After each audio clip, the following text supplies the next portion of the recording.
Zeus's altar is what John is referencing when he talks about Satan's throne. It's the same thing. This is the question. What is a Satan? Because it's not actually a person. Baal, actually he's Zeus, and actually Zeus is Jupiter, and actually Jupiter is...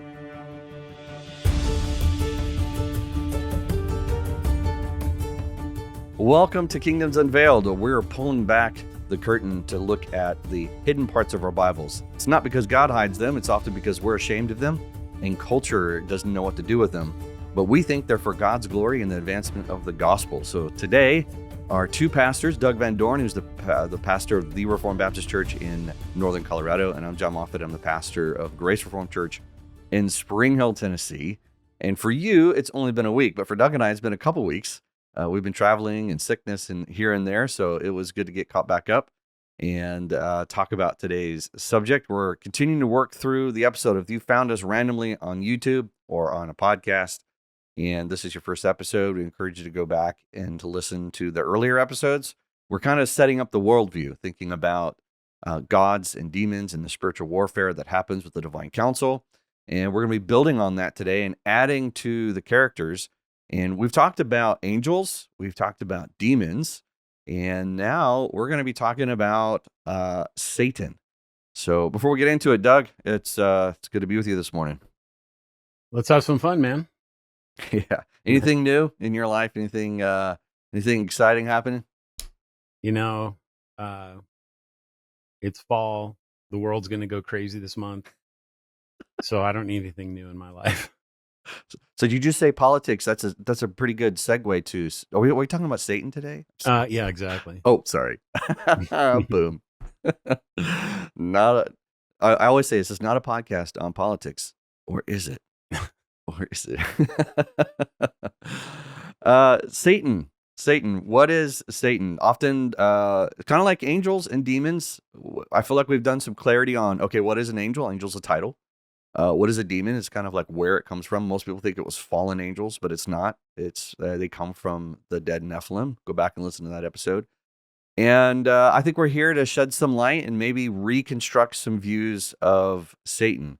And we're going to start in the Old Testament too. Like why can't we see the word Satan, or do we? And why is it Satan the being in there? So Doug, let's start with what is not necessarily a person. This is the question. What is a Satan? Because it's not actually a person. So what's a Satan? Okay, so Satan is it's a word that just means an accuser. That's all it means. So it's really a function. What you actually find with a lot of these supernatural entities is that they're functions. Angel is a messenger. Satan is an adversary. Devil is an accuser. So you can actually have more than one entity that would be any of those things. We have like ontologized.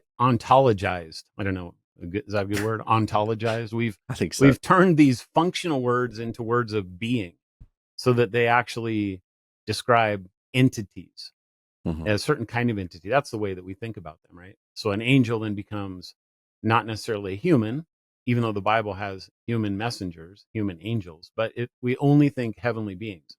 We do the same thing with Satan. So if somebody was to hear that there's multiple Satans, they would freak out because they're like, no, there's only one Satan, and it's the great adversary of God. Well, there is a character in the Bible, and especially the New Testament, that is called Satan, that we have turned into a proper name, and we're trying to discover who he is. That's kind of what the point of this show is going to be. But Satan is the title that's used for the angel of the Lord, for example. He's called the adversary of Balaam when he stands in the way and the donkey starts talking. He's actually called the Satan there. And so nobody would say that the angel of the Lord is Satan. Like if you say that, if you're thinking that the angel of the Lord is Satan, then you got a big problem. So that's not. Basically, you're saying Jesus is Satan. Yeah, that's basically what it would be. So that would be kind of a heresy, I would have to say. Yeah. There's a figure in Job chapter 1 and 2, right? He comes with the sons of God into the heavenly realm with God, and Satan is there. So you'll get a lot of Old Testament scholars will say, well, that's not Satan. It shouldn't be capitalized. It's a Satan. It's an accuser. And there was actually a function on the divine council in the ancient Near East that was basically the prosecuting attorney of the divine courtroom. And that prosecuting attorney was called the Satan. And so people will say, well, this is not Satan, this is just a Satan whose job here now is to prosecute Job and to try and find him guilty before the court of heaven. That's the idea. Mm-hmm. In that particular instance, I don't really care if it's the Satan or a Satan. It doesn't really matter to me. About the only other time I think that we find the word translated as Satan with a capital S is in either the Chronicles or the Kings. It's where David is numbering his mighty men. He gets in trouble for it. And one of the two books says that the Lord incited him, and the other one says that Satan did. Now, in that case, you could say, just like with Balaam, that the Lord is the Satan. He's the one who is kind of behind as the first cause. What's David going to do? He's the one who, okay, David, are you going to stand or fall? Are you going to obey me, or are you not going to obey me? Or it could be, an alternate interpretation is that it actually is the evil one who is inciting God. So a secondary means God is using this creature or some other accuser to cause David to fall ultimately, Yeah. But neither one of them is really what we think of. At least we don't know 100% or even 50% or 10% that this is the same character that we have in the New Testament. The only other place, and this is where I would differ from a lot of Old Testament scholars, like even Dr. Heiser, Genesis 3, you have this creature there that's called the serpent, right? But I believe very strongly that John in Revelation 12 and 20 is actually identifying that character with Satan, the one that we actually call Satan. So that's the same entity in my mind that's there with Eve, that is there, who becomes the deceiver of the whole world and has been cast out of heaven and is there playing the major role in the Gospels and so on. Yeah, so confident about definitely the garden. Could go either way on Job. What about Ezekiel and Isaiah? Oh yeah, so well, he's not called the Satan there in either one. Where you're thinking, I think of Isaiah 14, where you have the shining one, son of dawn, who seeks to set himself above the stars of God. I would say that probably is the same entity that we're talking about in the New Testament, because the shining one has great overlaps there with the character in Genesis 3:1, Nahash. So the word Nahash, we've talked about this on an earlier episode, I think, that as a adjective, Nahash, which as a noun means a serpent, is an adjective, it means a shining one. And so the shining one idea is the same thing that you find in Isaiah. And I would say that probably that is the Satan that we're thinking of in the New Testament. And Ezekiel 28, because he's called the cherubim who's in the garden of God and the mountain of God, that's also taking us back straight to Genesis 3. So I would think that it's probably the same entity there as well. And given that especially Ezekiel is talking about the king of Tyre, the king of Tyre was worshiping a certain entity that we'll get into near the end of this show. I would say really good odds that actually is the same creature. That's right. So you can have in the Bible, you can have something that has a title and it be their identification of their name at the same time. Is that fair? Is that kind of what you're getting as far as like how John is using or is he using it as the great Satan? Is he still using it as a title in John, in Revelation? Well, so I think that it does. There's no doubt it becomes a proper noun, a proper name by the time the New Testament comes along. You see this transformation in the pseudepigrapha, the intertestamental writings, where all of a sudden, and he starts getting lots of different names, like Mastema is one of the names, or Satanel, or Samael, all kinds of different names. Belial, that comes up in writings of Paul. These are just different words that, one means hostility, another means this and that. They're just trying to communicate different aspects of his nature, his character, which of course is always evil, wicked, deceiver, whatever. He becomes a proper name by the New Testament. most of the time that we translate it with a capital S, Satan, I think that we're right to do that. And so, we just kind of go with that, I think, for the show. So do you think we ever are given his proper name? This is a great question. Is he Voldemort? Is he the one who shall not be named? Right? Yeah, absolutely. And there are people out there who think that, we actually don't know his name. Almost like if you say his name, it's so evil. It's so forbidden because he did such a horrible thing that the universe would blow up or something. I don't know what would happen. Yeah. Do we know his name? So Satan is a title. That's what it is, accuser. And, even when John's talking about this, he actually uses the word accuser along with Satan as kind of a word play. So do we know his name? I don't know if we do or not, but he is called Satan. So we'll just go with that. Yeah. Yeah. It was just, and the reason I mentioned that is that, because there is a name that's been attributed to him in the past, and I don't know why it's like totally escaping me right now. Like his angelic name. Oh man, I'll come back to it when my coffee kicks in. All right, so Doug, when we're thinking about this character who gets some great clarity in the New Testament, why don't we see him in full view in the Old Testament? Like, why is it not as clear? And why do people have a hard time maybe seeing it as clear? And this is one of the, and I'll just set this up now. This is one of the things we talked about before we hit recording, where, as much as we have been respect a lot of Dr. Heiser's work, we would see very clearly that we need to be able to read the Bible really in reverse. Once you read it, you got to then read it in reverse and understand what we have in the new informs us of what goes on in the old. So when we're thinking about Satan in the Old Testament, we mentioned a couple of places like Job, David, and Zechariah is kind of the other one that comes to my mind. There's a Satan who's accusing Joshua there, right? The high priest. Yep. And in that case, it probably is it's the same character, I would argue, as the New Testament as well, because you have a very clear parallel in my mind with Jude when Michael's contending with Satan over the body of Moses. And he does not dare to speak a blasphemous word against him, but it says the Lord accuse you. Well, that's the exact same language that you find going on in Zechariah. Yeah. So it's safe to say that we can see the entity, and in certain places the word or the title or the idea of being an accuser, like Zechariah is there, but his official title and name, which the New Testament finally they use its dominant form, isn't until the New Testament. That doesn't mean his work and his presence isn't there. And why is this important, Doug, for us to believe that Satan and his work and his presence is in the Old Testament? Why would this be a subject that we want to bring up before we lead into the New Testament? Oh my goodness. So there's a character in the Old Testament that most people think of as an idol, and so it doesn't even actually exist.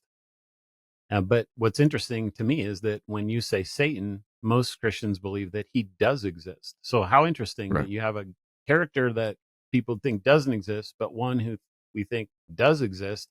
And what we're going to argue is that it's actually the same entity. And that he actually is everywhere in the Old Testament, and he becomes the chief supernatural adversary of Israel in the Old Testament, but he's just given a different name. So that's why this matters, because as soon as you can see what we're going to talk about here, like the entire Old Testament in terms of its supernatural worldview and who is the chief enemy of God, its people in the Old Testament, it's like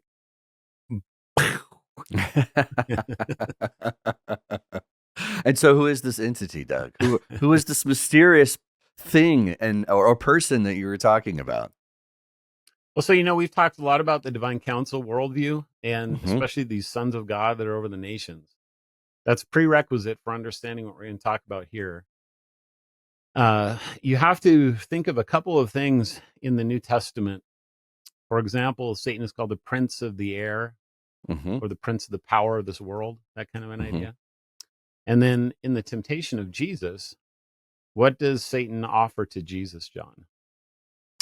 He offers them the nations. He offers them basically the world. Yeah, all the kingdoms of the world. And how can he Mm-hmm. do that if they don't belong to him? Mm-hmm. Um, Which is an interesting, all right, I'm going to jump in here for a second. It's not a legit temptation if it isn't a legit offer. Does that make sense? No, exactly. How can you just be tempted? All Jesus would have to say is, I already have them all. That's not a Yeah. temptation. Think of something else. Yeah. Because he doesn't say, well, that's dumb. You can't offer me what doesn't belong to you. So that's ridiculous. No, But he doesn't do that. Instead, he goes to one of the most supernatural Psalms in the Psalter, Psalm 91, and he starts quoting it back at Satan, a psalm that someday we should do that psalm too. Hey, maybe we just do a series on the Psalms over the next few weeks. Because it's just, it's so power packed with crazy stuff in it. But I think we've probably talked about this with monsters. I don't remember that psalm, but Jesus quotes that psalm back at Satan, which is totally appropriate. And in other words, the temptation is very real, and the only way I can counter it is with God's word, not with telling you that it's not a real temptation. Mm-hmm. Absolutely. So you made an allusion to something. We jumped over it, and that's kind of my fault. But the divine counsel, for those who this might be their first kind of go around, or maybe have not made the connection, Doug. What is the connection that you're trying to make here with the divine counsel and the temptation of Jesus, and where we're about to go with this mysterious being that we're keeping back from everybody? But why is the setup and understanding of the divine counsel important there? Well, because if you think of your Daniel 10 and the entities that are in play in that chapter, you have Daniel trying to pray to God, and then his prayer isn't answered for 3 weeks. And then finally, the angel comes, Gabriel, and he says, look, I tried my hardest to come to you and let you know the word, but I couldn't because I was held up by the prince of Persia, the prince of Persia. And you're like, well, what in the world is that? Well, this is the entity that is in control of Persia. A couple verses later, it talks about the Prince of Greece. Now, that makes perfect sense in Daniel because those two world powers are going to clash and collide later on in history as part of the prophecy that comes about there, as Persia gives way to eventually Greece, and then Greece eventually gives way to Rome. But that allows you to see that there are supernatural powers, beings that are over the world. Now, if you were a dynasty of Egypt and you controlled the world, and then you're the dynasty of Assyria, and then you control the world, and then you're the dynasty of Persia, the Medes, and then the Greeks, then the Romans. That dynasty at that period of time, some way that I look at it, is that as the territory shifts hands on earth, so it shifts hands in heaven. Okay, so if you're the dynasty, then you become prince of the world at that point in time. And so this is why, these guys are fighting just as much up there as we seem to fight down here, because they want to be the top dog. And that's polytheism in a nutshell. It's every polytheistic religion in the world has those kind of fights, right, going on for who's going to be the high god or whatever of the pantheon. Yeah, I mean that's what's interesting is that when you start listening to other cultures talk about these fights, they are describing this very phenomenon you're talking about, where there is actual wars going on, but they just have different names to these gods and different stories of how it's affected. Yeah, there's foreshadow what we're going to talk about with Psalm 24. There's something called the Baal cycle, where two brothers are vying for power. One is the brother Yam, he's the sea, and then the other is the brother Baal. He's the storm god.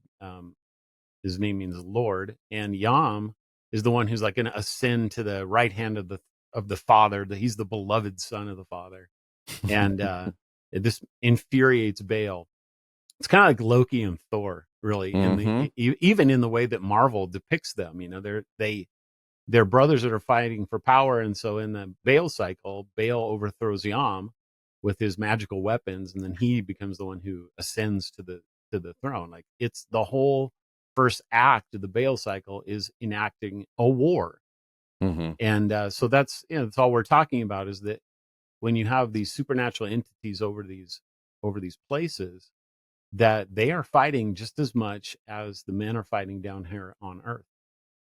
Yeah, there's two clear fight scenes in the new and old. So you've got who does this angel have to call for to help break the deadlock fight for so many weeks? Yeah, Right? he has to call for Michael, which is so That's interesting right. because in my understanding, Michael is actually the angel of the Lord. He is actually Christ pre-incarnate, and so he's the one who, uh, nobody can thwart Michael at the end of the day if That's if right. he doesn't want to be thwarted. If you don't want to wait for our episode on that, you can go to Amazon and read Doug's book on the angel of the Lord that he co-authored.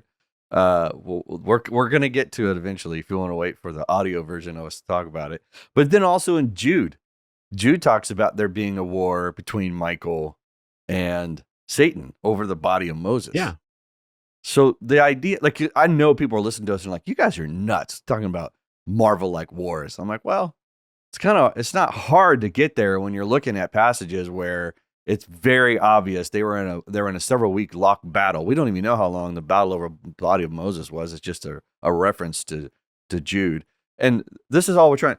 I'm gonna just back out and help us as interpreters. At times we do chapter verse fallacy, where it's like if there's not a chapter in a verse that perfectly describes what we're looking for, then I'm not going to believe in it. Well, that's really dangerous to do because you're not going to be Trinitarian in that way either. So just to be real careful before you fall into that. And so what Doug and I are trying to do is understand the realm, our physical realm, our nature, our sin, and the spiritual realm, and how the two interact. And the Bible does reveal this to us.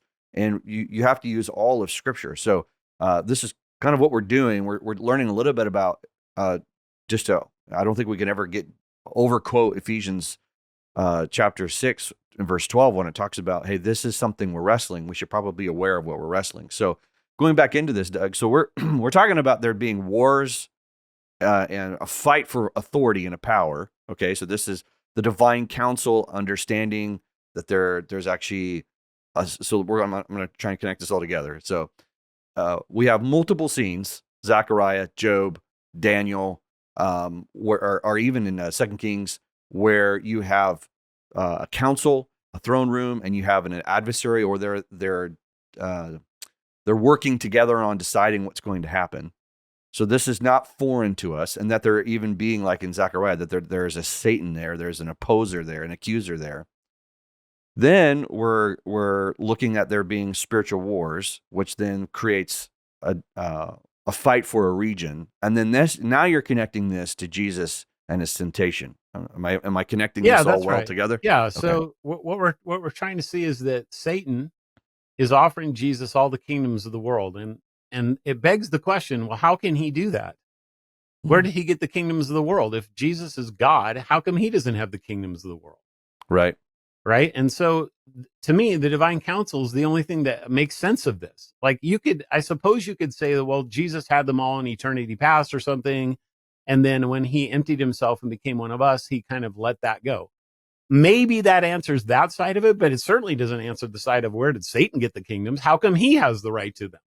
That's right. What does that even mean?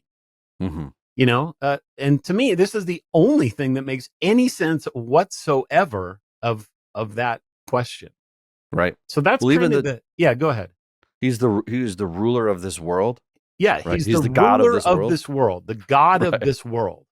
Yeah, let's use the word God because we've talked about the God before, right? Mm-hmm. That people don't think there are such things. That's what Paul says. He's the God of this world. The Elohim, if you were going to use the Hebrew of this world, that's what he is. That's his title. So therefore it makes sense that he would have the kingdoms, but we still haven't explained how that can really be yet. Right. Well, and I want to point out in that phrase, and I think that maybe for people who struggle with the concept of there being multiple gods, that where we're going next might be the entry point for you, where it could help solidify, because it's not typically when we think about gods, we think about them as these objects that we fantasize power into. Like we create a power in our own minds, where, and this is like almost like, I've never put it this way before, Doug, but it's like a placebo effect, right? we want it to be powerful, therefore it is. Do you remember those balance bracelets back in the early 2000s that all the sports, they had like the little hologram on them? No, not those. There was an actual, it was like a little hologram in it, and it was rubber, and it went around your arm. Like it was big in the baseball movement. I don't know if you remember this. No, I think the Q-ray that I'm wearing is like the probably the closest I can remember. Yeah, so there was like this, special hologram that went in there, and it would create like this like chi-like energetic, using the forces of the universe to create like this balance. That's just exactly what the Q-ray is. That's what they all said on there. I'm like, this is 25 years old, by the way. And it actually helped me when I was loading trucks. I couldn't believe it. I injured both my wrists, and so I'm like, I got to try something. So yeah, I ordered them, and I'm like, wow, holy cow, it actually worked on my wrist. So it's the same principle, but yeah. But it's the same idea. Anyways, what they come to find out was that it was improving certain people's performance, but it had nothing to do with the bracelet. It was a total placebo effect. And this is what we think about the gods. Yeah. That I totally got sidetracked on that one. That Q-ray, by the way, did get sued for like millions and millions of dollars for the same thing. So. For it. Oh yeah. Yeah, and they went under. But it was a fascinating documentary. I'll have to go find it, but I think it was on Netflix. But this is what we think about the gods. And when I think about it in this way, Paul does not describe it as a placebo effect. He says, we're preaching the gospel. We're out there preaching the gospel. This is, 2 Corinthians chapter 4. And coming up behind us is Satan, the god of this world. And it says he's blinding their eyes so they cannot see and hear the gospel. And he writes this so they would not be discouraged. Well, I don't think inanimate objects that people project in a placebo effect upon themselves, he would have to then say it was their sinful nature that's doing it.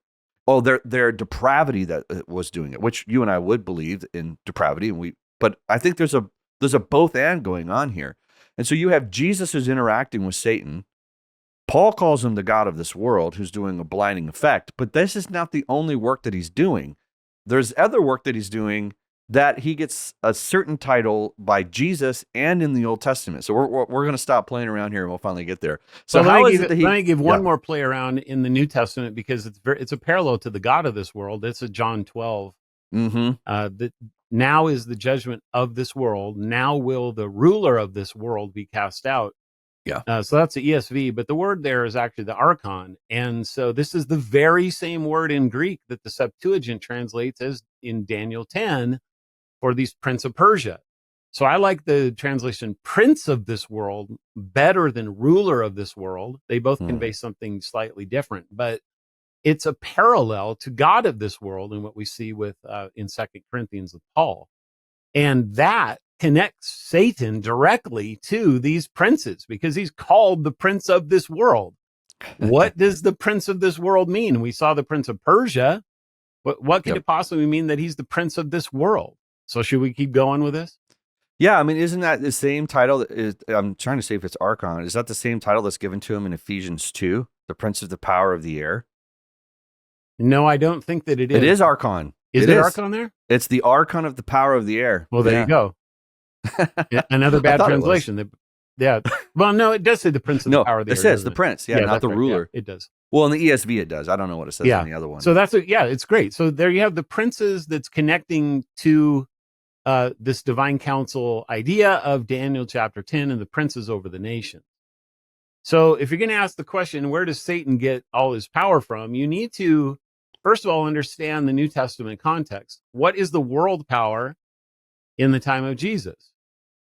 Well, it's Rome, right? They're the world power. They've taken over Greece, who took over the Medes and Persians, who took over the Babylonians, who took over the Assyrians, and so on, right? So Rome. Well, who's the high god of Rome? It's Jupiter. Okay, he's actually, Jupiter means God Father. So he becomes he is who a Roman would tell you is the Prince of Rome, Jupiter. Well, where did Jupiter come from? So there's this thing that happens when these ancient cultures go into another culture, that they would take over that culture's gods, and then they would assume them as their own and give them a new name. Jupiter comes straight from Zeus. So in fact, if you go look up the Wikipedia for either Zeus or Jupiter, you'll see that the Roman equivalent is, or the Greek equivalent is, Zeus is Jupiter. They're the exact same thing. So when the Romans took over the Greeks and their culture, they appropriated the high god of the pantheon of Greece, Zeus, and all the other gods too of the pantheon. They renamed them, and then they became the gods of Rome, because they're taking over the powers that allowed them to be the powers. It's kind of the thing that's going on there. Why in the world would that matter? Well, so there's this really crazy verse in Revelation chapter 2. And it talks about Satan's throne. And it's talking to the church at Pergamum. I know where you live, where Satan's throne is.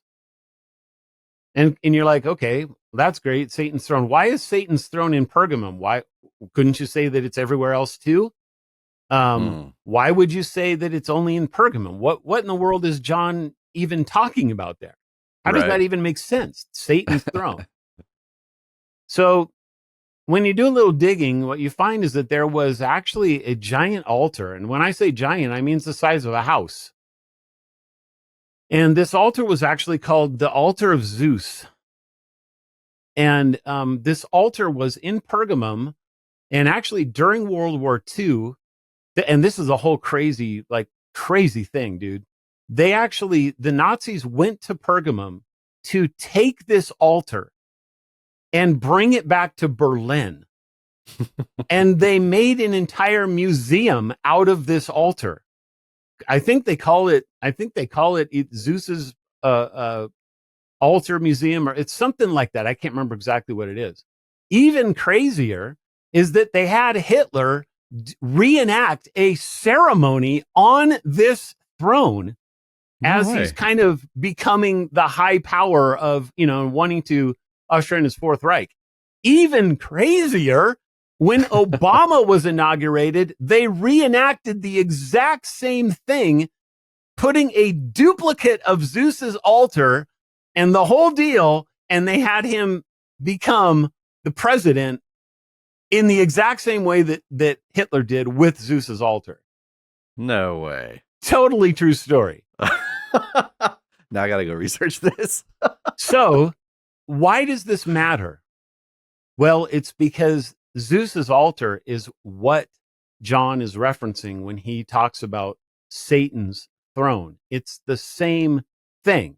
In other words, John is identifying Satan with Zeus. They're the same entity.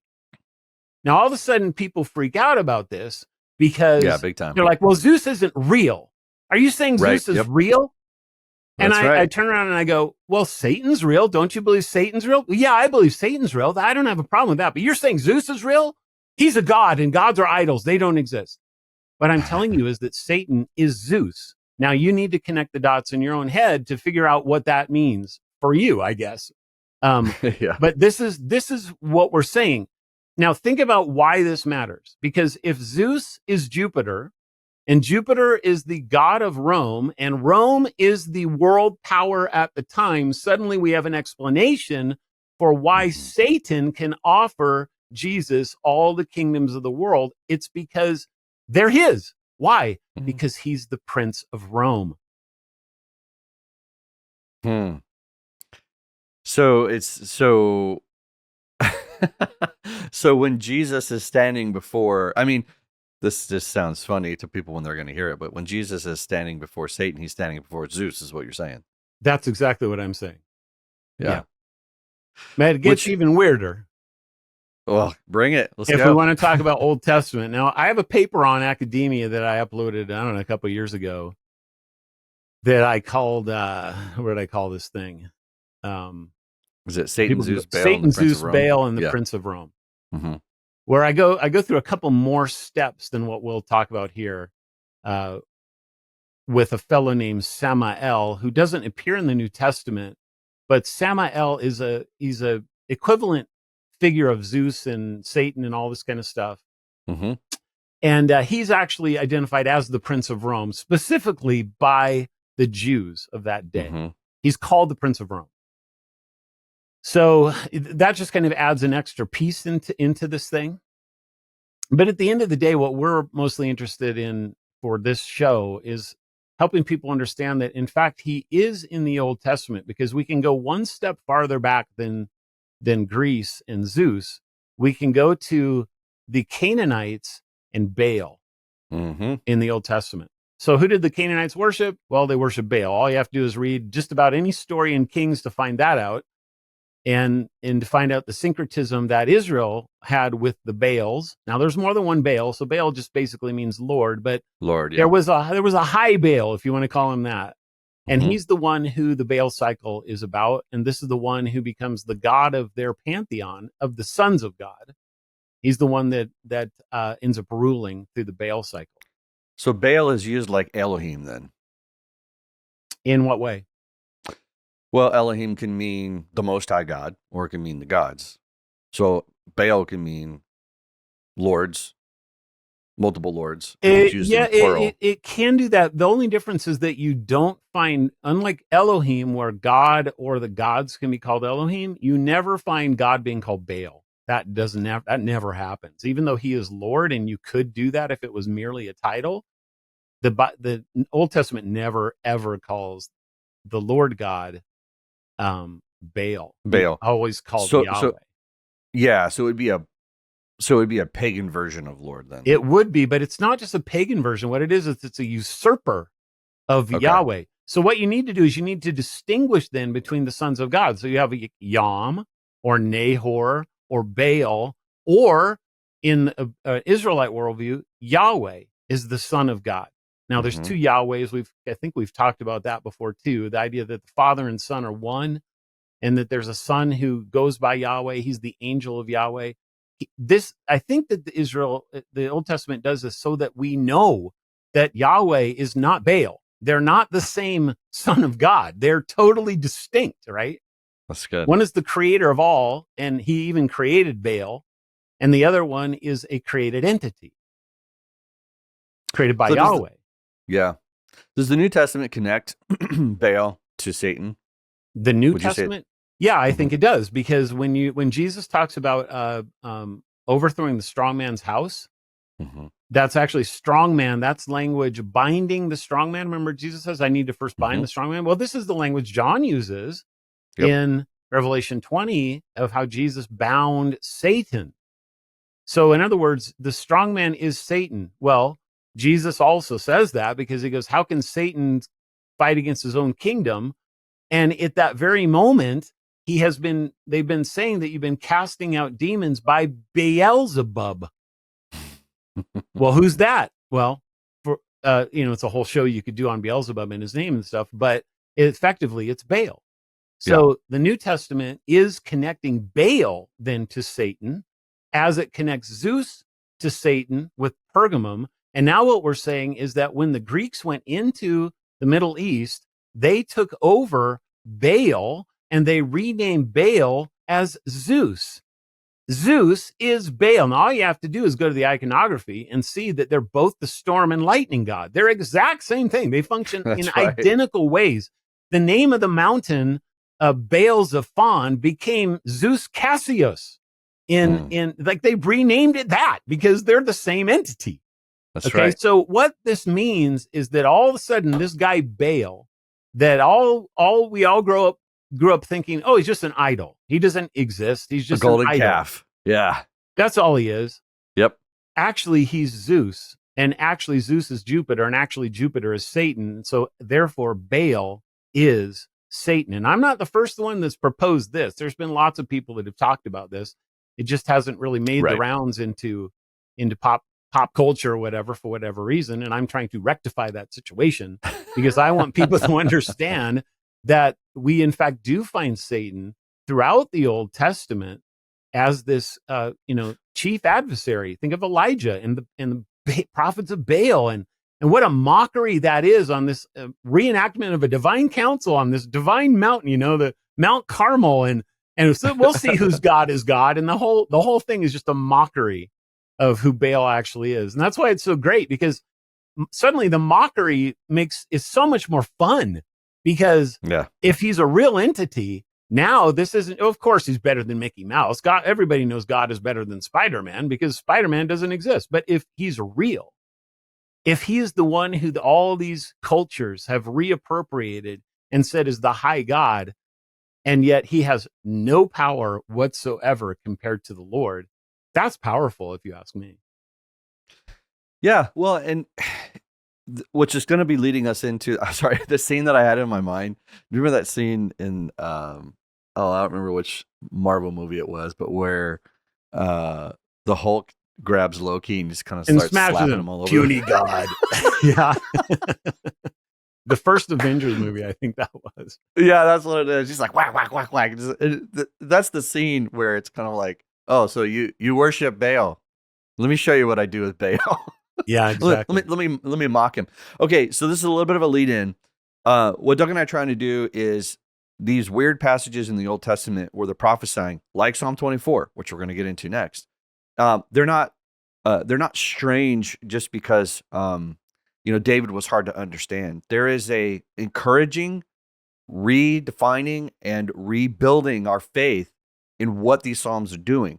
So in Matthew 12:25, I want to make the connection for you here. This is what we're trying to get to, is that the Satan in the Old Testament and the Satan in the New Testament is the same being, but at times they come by different entities and different names. Therefore, it does force you.